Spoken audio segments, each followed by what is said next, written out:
जय माँ इंद्राक्षी जय अम्बे। इंद्राक्षी धाम के ज्योतिष पाठशाला कार्यक्रम में सभी साधकों का हम हार्दिक स्वागत करते हैं।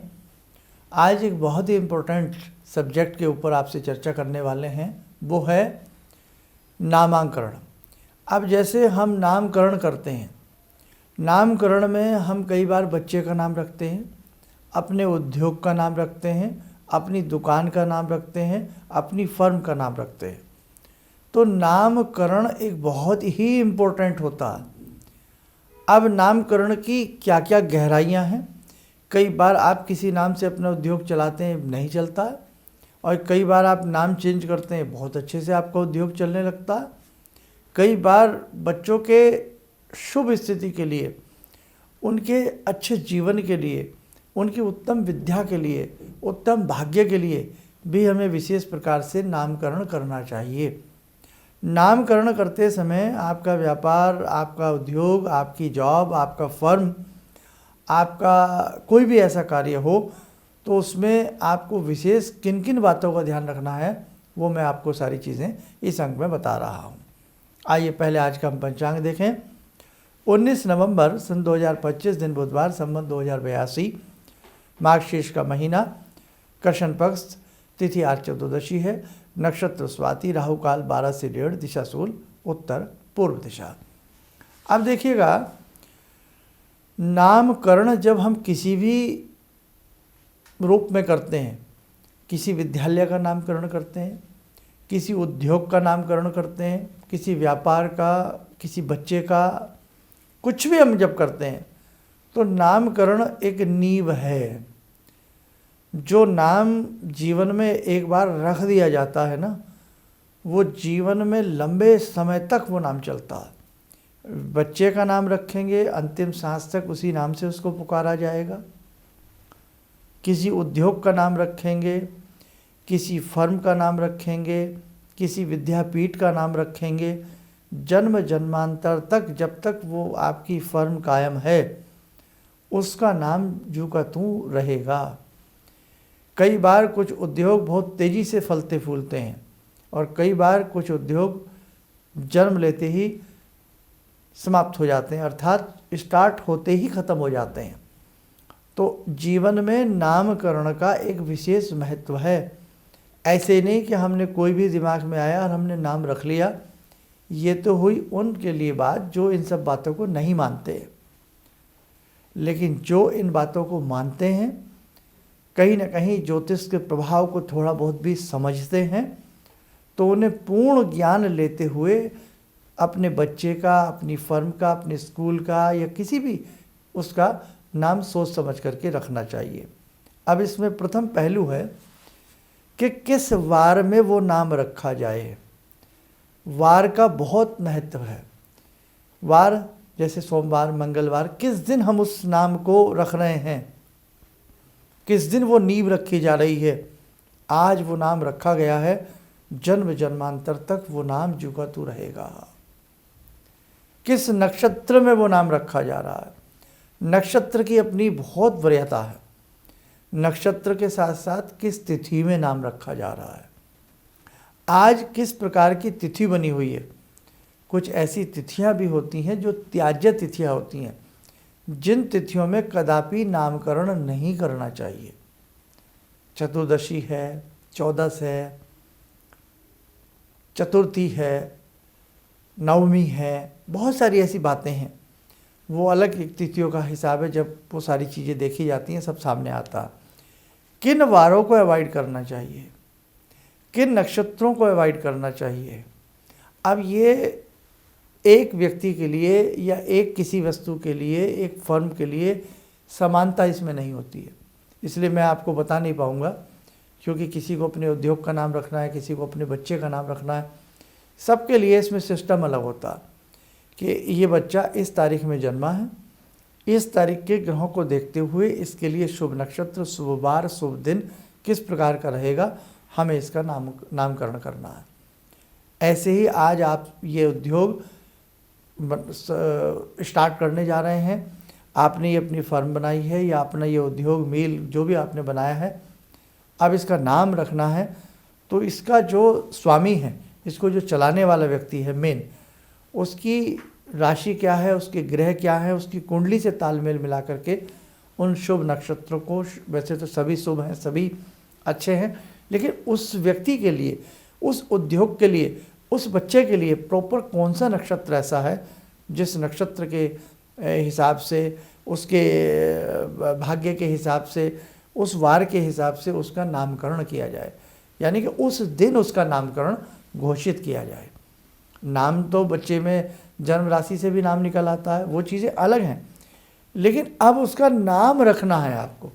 आज नामकरण संस्कार आप करा रहे हैं, आज आप अपने उद्योग की ओपनिंग कर रहे हैं, आज अपनी दुकान खोल रहे हैं, आज आप अपना ये काम स्टार्ट कर रहे हैं, तो वो दिन की हम बात कर रहे हैं आपसे। इस बात को बारीकी से समझें कि भाई आज जैसे हमने मन बना लिया कि हम 20 तारीख को ये अपना उद्योग स्टार्ट कर रहे हैं, तो 20 तारीख को उसकी ओपनिंग हुई ना, तो 20 तारीख में जब उसकी ओपनिंग हुई, उसका नाम 20 तारीख के हिसाब से, उस तिथि वार नक्षत्र के हिसाब से कैसा बनता, वो पहले आपको जो भी प्रबुद्ध होते हैं इस लाइन में, वो आपको सारी चीज़ें बताएंगे। इसलिए ध्यान रखना, आज का ये छोटा सा सब्जेक्ट है, नाम की बहुत बड़ी वैल्यू है। एक व्यक्ति के साथ जीवन भर नाम चलता है, वो व्यक्ति संसार में ना भी रहे तो भी स्वर्गीय उसके नाम के साथ जोड़ करके जीवन की लंबी स्थिति उसकी कटती है। इसलिए ध्यान रखना, आपका उद्योग हो, व्यापार हो, आपका संतान हो, जब भी आप नामकरण करें बहुत सोच समझ करके करें, और यदि सही स्थिति से वो नामकरण हो जाता है तो जीवन में शुभ ही शुभ होता है। कई बार हम कागज़ों में कुछ और नाम रखते हैं, डॉक्यूमेंट्स में, और वैसे पब्लिकली हम कुछ और रखते हैं, वो भी आपस में मैच होनी चाहिए। उनकी राशि, उनका संयोग भी आपस में मैच होना चाहिए। कई बार हम बच्चे का नाम स्कूल में, कॉलेज में, या जब उसका बचपन में एडमिशन कराते हैं तो कुछ और रख देते हैं, पत्रिका में उसका नाम कुछ और होता है, दादा दादी, नाना नानी प्यार से उसे कुछ और पुकारते हैं। प्यार के सामने तो सारी चीज़ें फेल हो जाती हैं। प्यार से बच्चे को कुछ भी पुकारा जाए सेपरेट बात है, लेकिन उसका हम स्कूल में जब नाम लिखवा रहे हैं तो वहाँ हमने क्या नाम लिखवाना है, उसकी कुंडली में क्या नाम निकला है, उसका जन्म अक्षर क्या निकला है, उससे तालमेल खाता हुआ नाम ही हम स्कूल में लिखवाएं।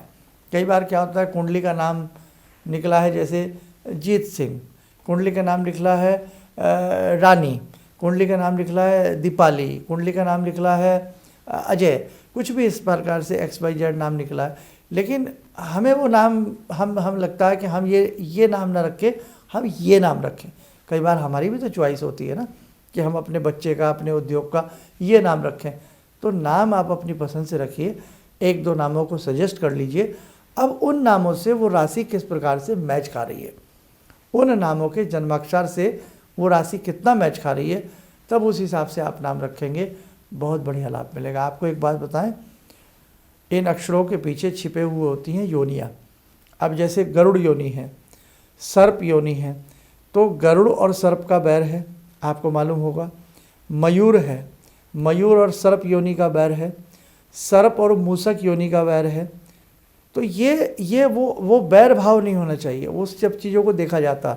ऐसे ही जब विवाह शादी होती है, कुंडलियाँ मैच की जाती हैं, तो वहाँ योनि भी मैच की जाती है कि अगर लड़की की सर्प योनि है, लड़के की क्या कहते हैं मूषक योनि है, तो वो योनि मैच नहीं कर रही है।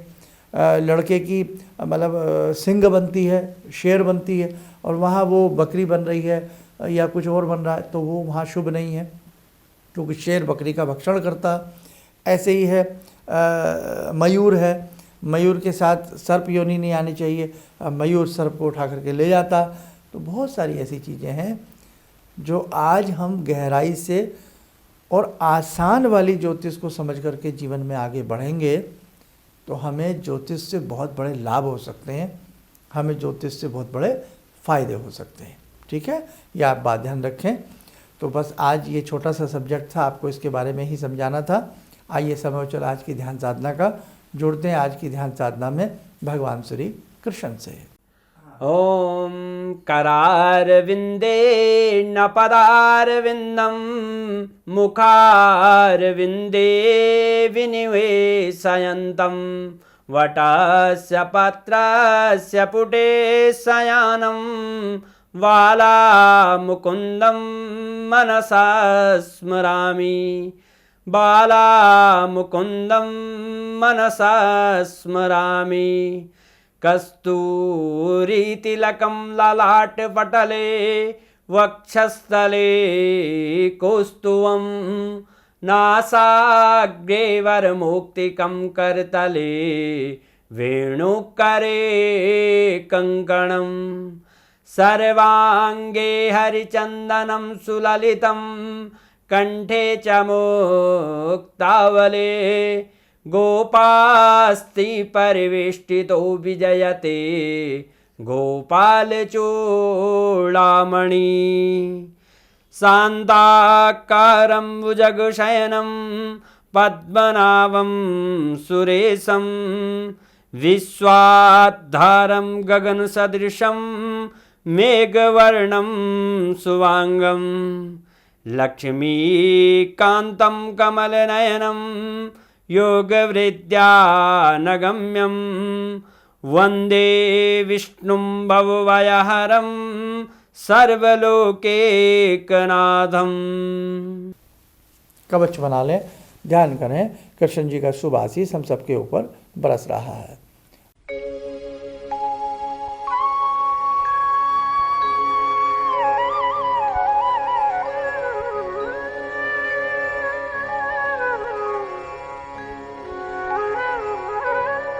ओम बोलते हुए नेत्र खोलें, सामान्य हो जाए। देखो साधकों, एक संदेश आपको और देवें। जीवन में तमाम तरह के कष्ट हैं। कोई तन से, मन से, धन से, नाना भांति से हम जीवन में दुखी हैं, लेकिन ये दुख दूर हो सकते हैं जब हम व्यक्तिगत रूप में भगवान की साधना आराधना एक सुंदर तरीके से हम करें, एक पद्धति के हिसाब से हम भगवान की साधना आराधना करें।